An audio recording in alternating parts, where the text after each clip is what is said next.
MC निशा कर कष्ट आणि हो नष्ट vibe vibe your only MC निशा. अरे थांबा, काय लावले हे? आता खोटं नाही बोलणार, आता खरंच सांगणार. माणसाला माणसाची प्रगती अधोगतीकडे नेतीये. महाराष्ट्राच्या लोककलेचा बाजार झाला. रॅप सॉन्ग तरुणांना वरदान ठरलं. अरे समाजाचे लक्षकदार भक्षक झाले. निष्ठेचा नुसता खेळ झाला. महापुरुषांच्या जयंतीत लावणीचा फळ मांडला. अरे रे, हे तुम्हाला तरी पटतंय का रे? खरं बाबा, या गावासाठी मला काहीतरी करायचंय, पण मतभेदामुळे विकास फक्त कागदावरच राहिला. यात आमची तरी काय चूक? जे सोशल मीडियावर दिसलं त्याच अनुकरण आम्ही केलं. अहो, काळानुसार बदलावं लागतं, म्हणून या वेस्टर्न गाण्याचा आम्हाला वेळ लागला. चला, शेवटी का होईना तुम्हाला तुमची चूक कळाली. आता माझ्या सोबत म्हणा, घे घे घे हरिनाम घे, घे घे घे हरिनाम घे, माया तू घे, हात लावणी नशिबाला भरपुरे ठाई ठाई, या संसारा पायी, या संसारा पायी. राशीन पेठ तरी सुरक्षित आहोत असं वाटतं का तुम्हाला? हे तर घडतंच, पण आपली सुरक्षा आपल्याला करता आलीच पाहिजे. पण आपली कोणी छेड काढत असली तर आपण तिथे थांबायचं नाही, सरळ तिथून निघायचं. पण त्यांना धडा शिकवणं हे तर गरजेचं आहे ना. असंच जर आपण सहन करत गेलो तर अत्याचार अजून वाढेल. अगं, पण आपल्या मूर्खांच्या नादी कोण लागणार?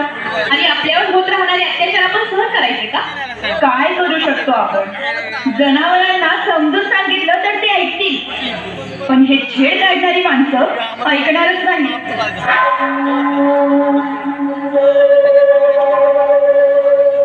चांद तारे तोड लावू, हे दोस्ता, पृथ्वीवरची 2 चंद्र आलेत बघ. हा, असंही पृथ्वीपासून चंद्राचं अंतर फार जवळ असतं ना. हो हो हो मॅडम, काय मग एवढ्या रात्रीचं कुठे?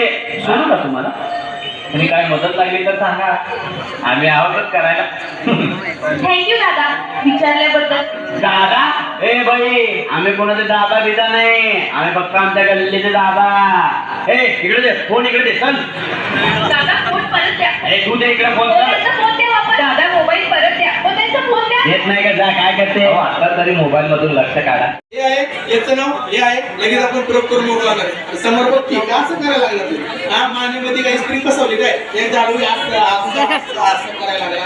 हा, समोर बघ, हसू नको, तोंड बंद कर. बघ कसं देवासारखा सावधान. हा, अरे समोर बघ की असा. हा,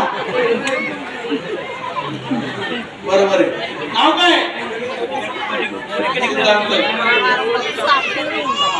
तुला कोणी विचारले समोर बघ, लगेच येतात. हा, छाती काढ, छाती काढायचं बघ, अशी काढ, अशी काढ रे, अशी जास्त काढ नको, फुटल.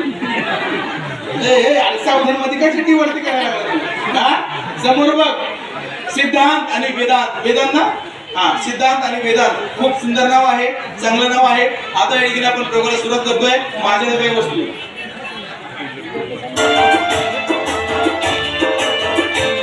वस्तू म्हणजे एकदम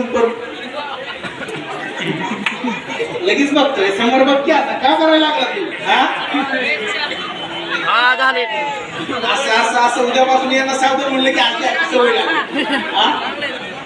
असं नको, तोंड बंद कर, दात दाखवतोय.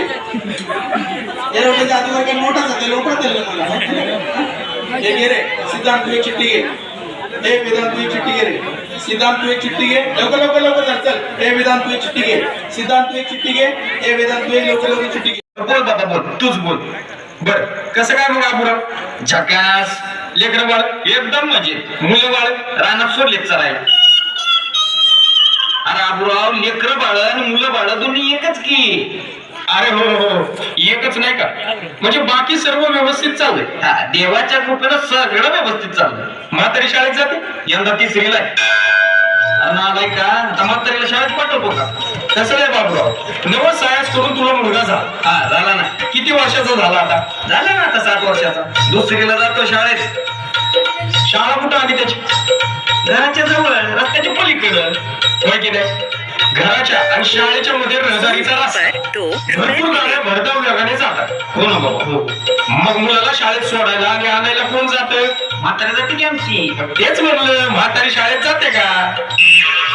हा जाती बाबा जाती. आमची म्हातारी रोज शाळेत जाते. बरं बाबूराव मस्करीच्या सोड. म्हातारीचा विषय निघाला आणि आपले लहानपणाचे दिवस आठवले. खरंच बाबूराव रम्य ते बालपण. लहानपणी आपण एकत्र खेळायचो, बागडायचो, मस्ती चालायची. मातीचा रंग, मैदानी खेळ सारखं सत्ताचे दार असायचं. मातीत खेळून ती माती माझ्या अंगाला लागली की शरीर कसं खेळदार आणि चपळ व्हायचं बघ. आपलं सोडा बाबूराव, तर हल्ली लहान मुलं बाहेर खेळताना दिसत नाही रे. मैदान ओस पडली आहे. फक्त खेळात करिअर करायचं म्हणून काही मुलं ग्राउंडला येतात. खरंच पूर्वीसारखी मैदानी खेळाची ओढ हल्ली दिसत नाही बाबा. सोडा ना बाबूराव, कशाला टेन्शन घेतात? हा बाकी वाचकोले जॅकपॉट काही लॉटरी बिटरी लागली का काय? लॉटरी? अरे म्हणजे तुला काहीच माहित नाही? काय आलं? अरे मग काय माहित असतं तुला? हे कपडे हे रुबाब बघून तुला अजिबात काय वाटलं नाही? जरा डाऊट आलता. काय झालं? ती नदी पलीकडची 300 एकर जमीन कोणाची? रामराव पाटलाची. घेतलेल्या या फाकड्यानी. काय सांगतो? मग 300 एकर जमीन घेतली रुबाबात आणि दिला लावून 300 एकरात. काय भोपळा? भोपळा आणि 300 एकरात? मग भोपळा लावून दिला. बायका पोरं मी दिवसभर राबत असतो. 300 एकरात? मग आता परवाची घटना. रानात काम करीत होतो. बांधावरून बायको नटून थटून नवरी नेसून ठुमकत ठुमकत भाकरीची पाटी घेऊन आली. बर मग भूक लागली होती मला बी. धुतले हात आणि बसलो जेवायला. बघतो तर काय ताटातल्या भाजीत भोपळ्याचं बी पाडलेलं. बघा 300 एकर भोपळा म्हणल्यावर तिथं काय हाय काय वय. मला वाटलं पडलं असं. जेवता जेवता